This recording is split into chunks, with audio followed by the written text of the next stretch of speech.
Habang lumilipas ang mga panahon ay talaga lalong nag-aapoy ang galit sa dibdib nga nitong si Rosel sapagkat tela pinipid nga niya ang kanyang anger at patuloy itong naghihiganti. Kaya naman naiipit sa sitwasyon si Tyrone at itong si Belle. Nandun na nga at nakiusap na siya sa kanyang ama.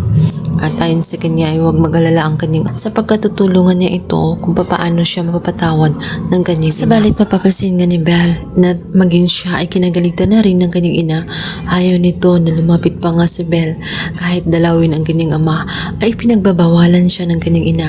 Dito naman ay lapis na nasaktan itong si Belle sapagkat nadadamay na siya at maging siya iipit na rin sa gulo na ginagawa at napaghiganti ng kanyang hindi na niya ito nagagastuhan sapagkat lalong nilalaman nga si Rosel ng galit niya sa kanyang puso. Nag-aalala din siya kung hanggang saan nga padadalhin ng galit ni Rosel ang kanyang sarili sapagkat natatakot na itong si Belle sapagkat alam niya na may konsekwensya lahat ng mga pinagagawa nga nitong si Rosel. Laro na nga at ang kanyang mga kalaban ay patuloy na nagagalit sa kanya.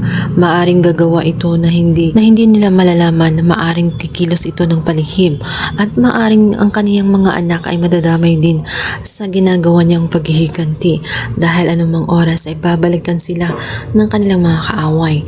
Kaya pinayuhan niya ang kanyang ina na sana nga'y balang araw ay matutuhan niyang magpatawad kahit man lamang sa kanyang kabilang banda. Isang insidente ang babago sa takbo ng sitwasyon sapagkat malalagay sa alanganin nga ang buhay nga ni Chris.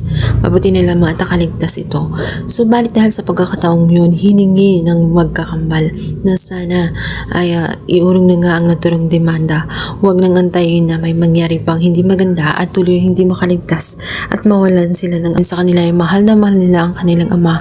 Kaya hindi nila kakayanin na mawalan ng ama lalong-lalo na at ngayon pa lang lalong-lalo na itong si Tyrone na ngayon pa lamang niya nakikilala. Kaya naman dahil dito, tuluyang naawa itong si Rosel.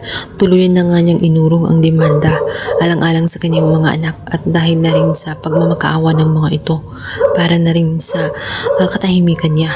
Alam niyang nasasaktan din ang kanyang anak sa mga pinagagawa niya. Ngunit dahil nga sa ayaw ng makagulungan itong si Chris at ayaw niya makagambala sa mga mag-ina, minabuti ni Chris na magpakalayo-layo. Subalit hindi matanggap nga ng magkakambal na lumayo ang kanilang ama.